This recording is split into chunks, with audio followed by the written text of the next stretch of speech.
Hello student. आज हम जिस टॉपिक के बारे में चर्चा करने जा रहे हैं वो एग्जाम के दृष्टिकोण से काफ़ी इम्पोर्टेंट है। जी हाँ, आप सभी को पता है क्लासिकल डांस एग्जाम का क्या रोल प्ले करता है, तो उसी के विषय में आज हम बात करेंगे। आप सभी को पता है कि वर्तमान में यानी इस वक्त हमारे भारत में कुल 8 शास्त्रीय नृत्य है, क्लासिकल डांस है, और उन्हीं में से एक जो सबसे इम्पोर्टेंट है भरतनाट्यम। इसके बारे में आज हम चर्चा करेंगे। हमारा क्लास आज का जो है वो भरतनाट्यम से रिलेटेड है। ठीक है, तो चलिए स्टार्ट करते हैं आज का सेशन। सबसे पहली बात है, भरतनाट्यम का हम उत्पत्ति जानते हैं, इसका ओरिजिन जानते हैं। ये भरतनाट्यम का इमेज है, आप इसको देख सकते हैं। सबसे पहला है कि कौन सा राज्य से संबंधित है, तो आप सभी को पता होना चाहिए ये तमिलनाडु से संबंधित है। साउथ इंडिया का तमिलनाडु राज्य से ये रिलेटेड है भरतनाट्यम। इसकी शुरुआत कब हुई थी, तो माना जाता है कि इसकी शुरुआत प्रथम शताब्दी से आरंभ हो गई थी, यानी प्रथम सेंचुरी से इसकी शुरुआत हुई थी। जब शुरुआत इसका हुई थी तब ये दास यानी दास जो होता है समाज के सबसे निचली जाति जिसको माना जाता था, उन्हीं ने शुरुआत किया था। और इसका प्रैक्टिस जो होता था, ये प्रैक्टिस कहाँ होता था, मंदिरों में होते था, मंदिरों में। ठीक है, तो उस टाइम इसको इतना ख्याति नहीं मिला था, मतलब इसके बारे में लोग इतना नहीं जानते थे, महत्व नहीं देते थे। लेकिन रागिनी देवी ने, रुक्मणी देवी जो अरुंडेल है, रुक्मणी देवी अरुंडेल, उनके प्रयासों से भरतनाट्यम को विश्व ख्याति मिली। इतनी बात आपको याद हो गया है बैकग्राउंड। तो इसकी शुरुआत प्रथम शताब्दी, और सभी शास्त्रीय नृत्यों में ये सबसे पुराना है, सबसे ओल्डेस्ट है। मतलब 8 जो हमारा क्लासिकल डांस है उनमें से सबसे पुराना है भरतनाट्यम। ये पॉइंट आपको याद रखना है।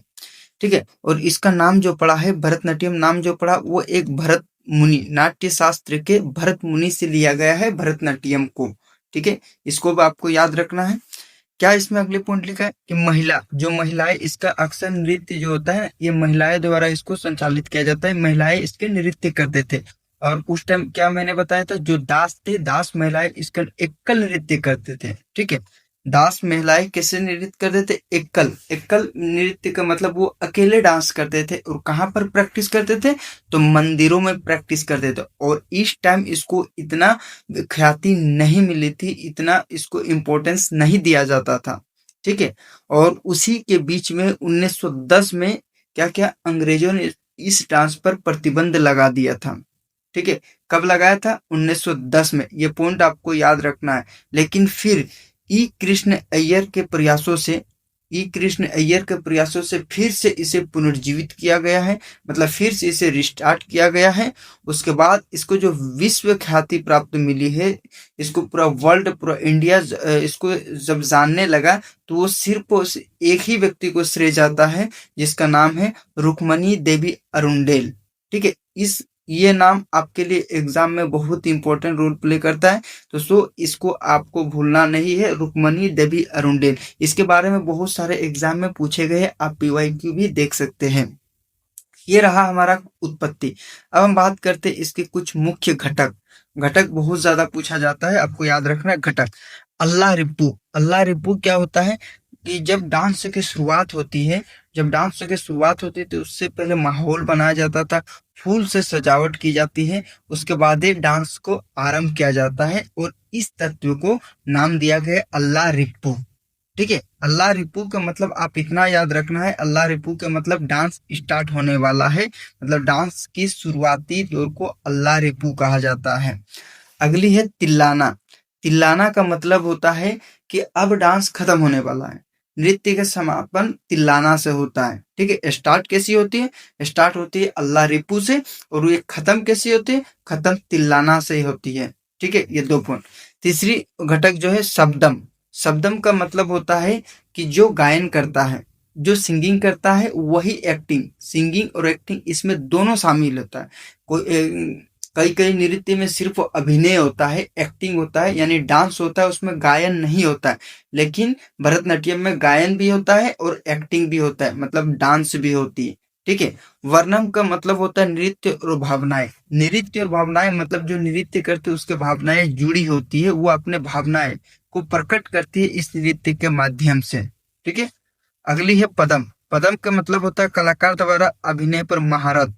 मतलब पदम उसको कहा जाता है। ये भरतनाट्यम के जितने भी कलाकार हैं वो सब क्या किया, वो महारत हासिल कर चुके हैं। उस शब्द को इसमें पदम शब्द से संबोधित किया गया है। जावली क्या होता है? जावली एक लघु प्रेम गीत होता है। लघु मतलब शॉर्ट, ठीक है, छोटा सा एक प्रेम गीत होता है। इस शब्द को जावली कहा गया है। तो ये बातों को आपको याद रखना है, ये घटक है। अब थोड़ा हम बात कर लेते हैं इसके विशेषता के बारे में। सबसे पहली विशेषता क्या है? इसके और अन्य नाम भी है और अनेक नामों से इसे जाना जाता है। किन किन नामों से? तो दासियट्टम, चिन्नामेल्लम, शादीर, ठीक है। ये एक लास्य नृत्य शैली है। लास्य नृत्य शैली, नृत्य दो प्रकार के होते हैं, एक तांडव नृत्य होते हैं, एक लास्य नृत्य होते हैं। और लास्य नृत्य अक्सर क्या होता है, प्रेम भरी होते हैं और इसमें ज्यादा कठिन नहीं होता है। इसलिए इस ऐसे नृत्य में अधिकतर महिलाएं प्रदर्शन करती है, ठीक है। लेकिन भरतनाट्यम में तांडव और लास्य दोनों का समावेश है। मतलब भरतनाट्यम नृत्य करते समय लास्य और तांडव दोनों का रोल प्ले करता है इस नृत्य में, ठीक है। और इसका और एक नाम होता है अग्नि नृत्य। इसे अग्नि नृत्य के नाम से भी जाने जाते हैं, ये आपको याद रखना है, ठीक है। अब इसकी कुछ शैलियां हैं जिसको आपको याद रखना है। एक शैली के नाम है मेलुत्तूर शैली, एक पंडालूर शैली, तंजोर शैली, वजुवूर शैली, मैसूर शैली और कलाक्षेत्र शैली। इन शैली को आपको याद रखना है, ठीक है। इसको 3 भागों में बांटा गया, समभंग, अभंग, त्रिभंग, ठीक। और इससे संबंधित जो वाद्य यंत्र का प्रयोग किया जाता है, जो इंस्ट्रूमेंट का प्रयोग किया जाता है, उसमें से एक मृदगम है, बीना या वायलिन, बांसुरी, मजीरा या करताल, ठीक है। मजीरा या करताल, तो ये पूछा जा सकता है कि मृदंगम किस नृत्य से संबंधित है, तो इसको आपको